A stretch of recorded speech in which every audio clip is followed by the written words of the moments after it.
may wax sànq bu tudd Bruce Campbell par rapport aux échecs yu bëri yi nga xam ne 80% moo nañu ko éviter bu doon jël nañu en compte yeneen forme d'intelligence yi xam ne l'école actuelle les ignore. maa ngi gis léegi ñoom nu tëdd sax ñoom sës rek ñii moom ak ñoom Diallo Thierno waaw waa hip hop mais yow le hip hop est un vecteur, c'est très important.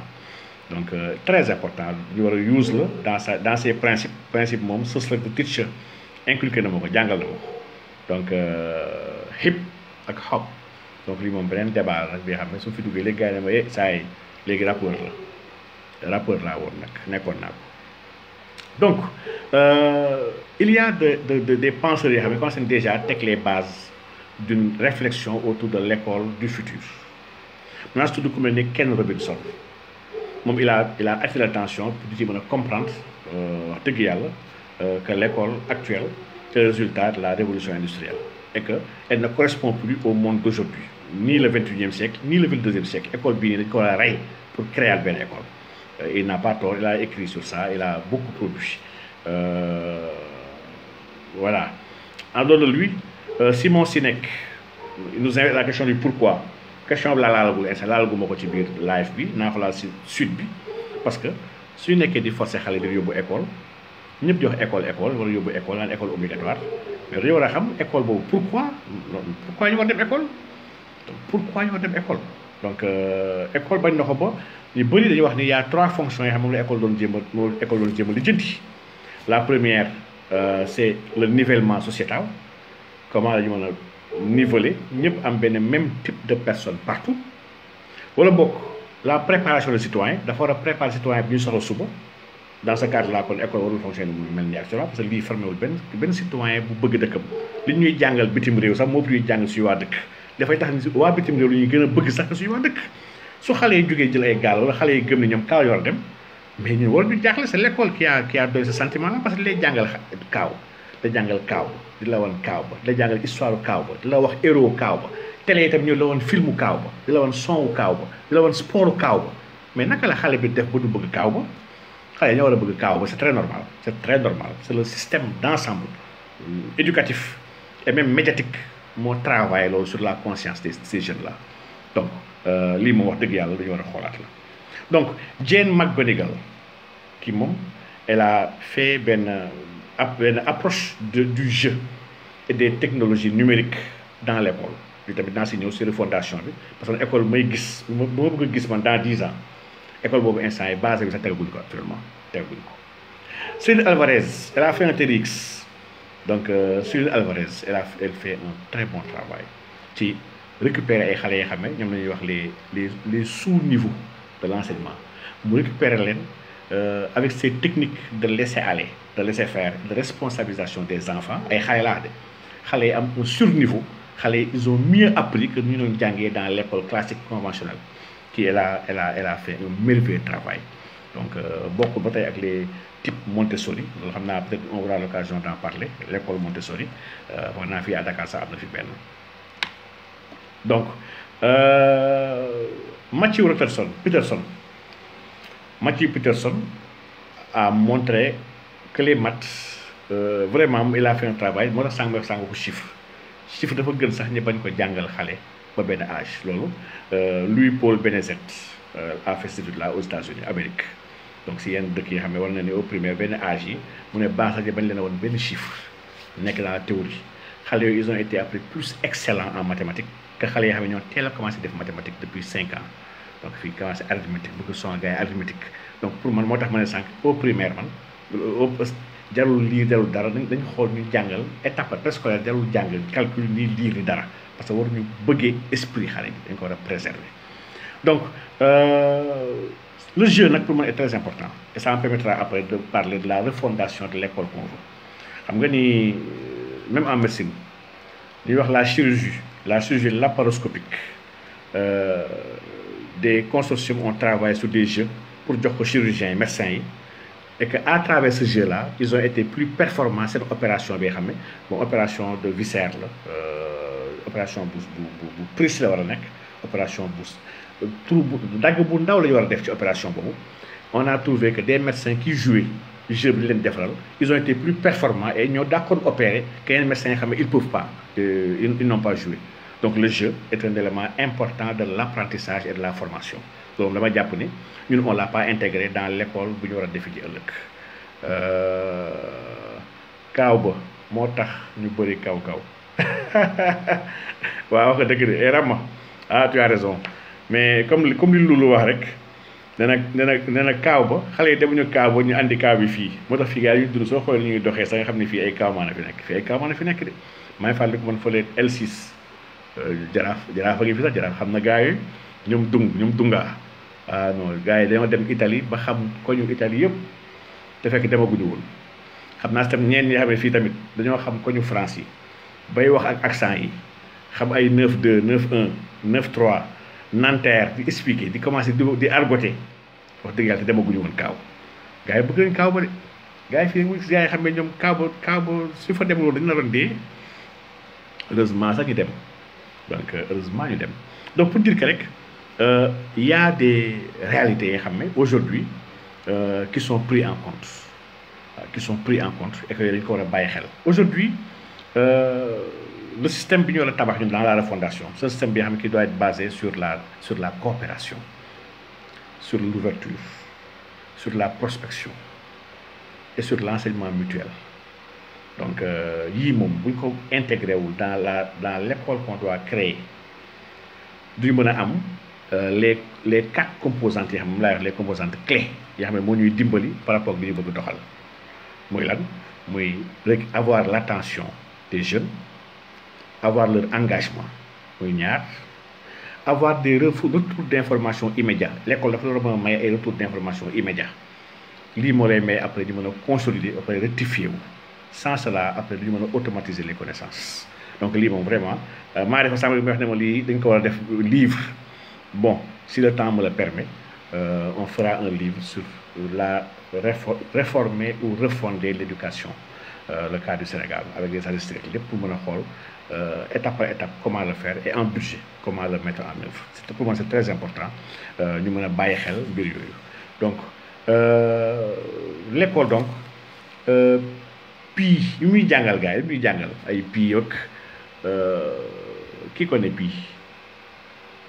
personne ne connaît Pi donc on a des approches de Pi parce que Pi chiffre bi xam ne taxawul dañ ko jël rek limiter ko l'école noonu lay def elle essaie de limiter les choses elle essaie de limiter des réalités très complexes mu jël ko jëm ko limiter donc macha allah mais l'école mission de base am actuellement elle ne le remplit plus donc ñi dàkkoon jàngale les plus éminents professeurs de l'histoire de l'humanité ñoom yoon ci Yàlla Insa alayhi salaam yoon ci Yàlla Insa si jàngale la nekkoon chaque instant fu mu toog mu ngi jàngale par des allégories par des métaphores par des paraboles par le message par des conseils mais jàngalekat mel yoon ci Yàlla Insa jafe na si jamono ciy jàngale ba amul kër amul néegoo fam di dox chaque instant di jàngale donc ñoom Bouddha mais voilà des grands ñoom Confucius yéen ci Yàlla Muhammad sallallahu alayhi wa sallam jàngalekat bu mag bi donc mais ñii il n'avait pas une relation verticale avec tout le monde non c'était une relation horizontale kenn ku nekk ak niveau mu doon jàngalee forcé wuñu ñëpp benn jàng kese bi xam ne ñëpp ñu doon jàngandoo non c'est des assemblées yoo xam ne kii la un niveau supérieur kii la un niveau moyen kii la un niveau très élémentaire kenn ku si nekk mi wax ak yow suivant ce niveau ndax la yéen daf ko jàngale ne xaatibu naas ala qadri uqulihim wax leen doomu aadama yi kem seen xel fi mu toll waaye yawee tamit yenn ay échanges inter étudiants yoo xam ne ñu tolloowul niveau ñu doon laayante biir donc ñu doon dimbalante donc y a des valeurs de l'école ancienne qui avaient produit des gens sages valeurs yooyu dañu ko fàtte nekk dans la production de masse dans la production industrielle donc waaw Papa Si Pi n'est pas égal à 3,14 soo waxee 3,14 yaa ngi minimiser lu bëri ab aspect yu gën a am solo le diable est dans le détail aspect yooyu jëloo ko en compte ci biir résultat bi ma jox c'est comme quand je demande la constante de Champernowne quand quelqu'un me dit égal 1, combien 1 2 3 4 5 6 7 8 9 et il n'a pas trouvé maintenant je travaille beaucoup avec cette constante là c'est programmation yi may def temps yi par rapport à mon jeu là mon fameux jeu jeu bi naa ko jox tur joxaguma ko tur nag mun naa ma tuddee ko Macky bàyyi ba mu tuddee ko jàppaleen Macky je ne sais pas encore waaye en tout cas xam naa ne daal du sori Macky donc macha allah mais sama gars yi dafa mel ni le temps là foog naa on a fait 2 heures de temps suma juumul donc autant ñu àtte ko comme ça mu bañ a gudd trop. Donc après, on va faire un numéro 2 pour parler de refondation. Actuellement, on parle de, que, de réforme de l'éducation. Donc, bien sûr, voilà. Après, on va parler d'écologie. On va beaucoup parler d'écologie parce que l'école du futur, l'école de l'écologie. Les centres d'école là, l'école du body, nous continuer. D'ailleurs, donc pas chaque année, chaque matin, tu as un sac d'em, donc il faut 100 ans, donc déjà ñu commencé di dématérialiser école ak bureau yi di wax gars yi ay télétravail pour gars yi toog seen kër yi on est en train déjà de commencer à donner les germes ak les bases la suite de demain société bi nga xam ne des choses se feront à la maison donc et cetera donc jàng moom vraiment le temps moom bu ñuy defee extrêmement si jàng yu si bëri 2h14 waaw c'est beaucoup donc j'aurai l'occasion donc après quand on va parler de refondation de parler de l'économie bleue et de l'économie circulaire. Parce que le paradigme sur lequel on a conçu cette école-là est un paradigme purement libéral. Il est ultra-libéral. Paradigme de concurrence, paradigme de, comment dirais-je, de compétition, paradigme c'est un paradigme eugéniste. Les meilleurs doivent passer, les moins meilleurs, alors que nul n'est moins meilleur. On est tous intelligents. Nous sommes tous à des degrés différents avec des formes d'intelligence variées. Avec une intelligence émotionnelle, une intelligence logique, une intelligence, je veux dire, artistique, littéraire. Quelle connaît l'intelligence, mais on a beaucoup d'intelligence en nous. Quelle connaît qui stimulé, qui a stimulé. Mais nous sommes tous intelligents. Il n'y a pas un enfant non intelligent. Ah bon, ça n'existe pas. Il y a la créé. Donc le système actuel est faux parce qu'il est basé sur une fausseté. Donc les paradigmes actuels paradigmes vraiment def ñu yóbbu ñun ñuy xalaat les systèmes économiques yi am laay waaye les systèmes économiques alternatifs. Je prends l'exemple de l'économie bleue et de l'économie circulaire. Aujourd'hui coow li yëpp ci corona bi du ñuy wax instant yi gars yi ñu ngi am problème oxygène laa dégg gars yi di wax. est-ce que oxygène bi actuellement nga xam ne moom mooy li fi ëpp solo ci kaw suuf suñu air suñu jamono bi c'était un déchet il y a quelques millions d'années ci ginnaaw. C'est un déchet. ba terre bi di am ba yàlla di ko créer déjà xam ngeen ni nit yi ñoo fi mujjee dëkk avant ñu fi dëkk am na mbindeef fi dëkkoon jinne yi dëkkoon ci kaw suuf si avant nit yi et cetera et ils n'avaient pas besoin d'oxygène. Donc l'atmosphère de la planète li mu amoon bu yàgg ba c'était de l'azote et de beaucoup de dioxyde de carbone, n'est-ce pas? Dioxyde de carbone boobu nag macha allah mooy CO2. Ce qu'on appelle la grande oxygénation dafa am ay bactéries yoo xam ne ñoo ko def ci kaw suuf. Ils s'appellent les cyanobactéries. Et que ñii ils ont rejeté de l'oxygène mu am ñu koy xëcc di ko téye ba ñu saturé. Quand les cyanobactéries ont été saturées ñu commencé bàyyi oxygène bi muy yéeg dans l'atmosphère di accumuler wu. Donc ba ci la couleur de notre planète le bleu extra si bëri et même cette biodiversité là ak lépp luy mbindeef yi fi nekk c'était un déchet qui n'a pas été récupéré ni transformé moo ko def. Donc le déchet n'est pas mauvais en soi. Chaque déchet est une opportunité. Donc chaque déchet est une opportunité pour des perspectives, pour ceux qui savent. Donc le modèle actuel dafa gëm ni sax ce déchet c'est à éliminer, c'est à nangam. Non, la nature adduna bi ci boobu raisonné wu noonu garab bu ay xobam daanoo xob yu wow dem ba wow amatul njëriñ ci garab bi daanu loolu ça s'appelle pas déchet. Ça entre dans un benn phase bu bees tàq ci biir adduna bi dafa war a ñëw enrichir le sol dafa war a ñëw gën a yokk ngir yi yokk suuf participer ci ay nutriments matière organique bi nga xam ne garab yi dañ koy lekkat dañ koy jëfandikoo waat waaw y a qu'un seul déchet fii dans ce pays il s'appelle Macky waaw loolu moom d'accord naa y a qu'un seul déchet. Donc voilà chaque fois que l'intelligence nous permet de récupérer et de réutiliser un déchet, nous sommes dans une économie verte, nous sommes dans une économie bleue, nous sommes dans une économie circulaire, une économie consciente. On voit l'économie de la nature, là, donc, mais donc le paradigme kon bu ñu basé l'école au XVIIe siècle paradigme boobu instant li wóonoon dafa wóon ni actuellement donc l'école ne peut pas continuer à fonctionner comme ni mu doon fonctionner bañ ko créer ak objectif yi ñu ko joxoon objectif yi ko joxoon yoo xam ne de former ay dof yoo xam ne ñoo war a servir benn état un état totalitaire et cetera donc pour dire que wax dëgg yàlla vraiment il faut ñu xaat bu baax a baax il faut ñu xaat bu baax a baax l'école actuelle donc ce sera soit l'épanouissement ou la productivité. L'école industrielle est basée sur la productivité. Elle travaille pour un PIB, le produit intérieur brut. L'école, la nature, actuellement, elle travaille sur l'épanouissement d'abord. L'être est épanoui. Et on la comptabilise avec le BIB, le bonheur intérieur brut. Donc,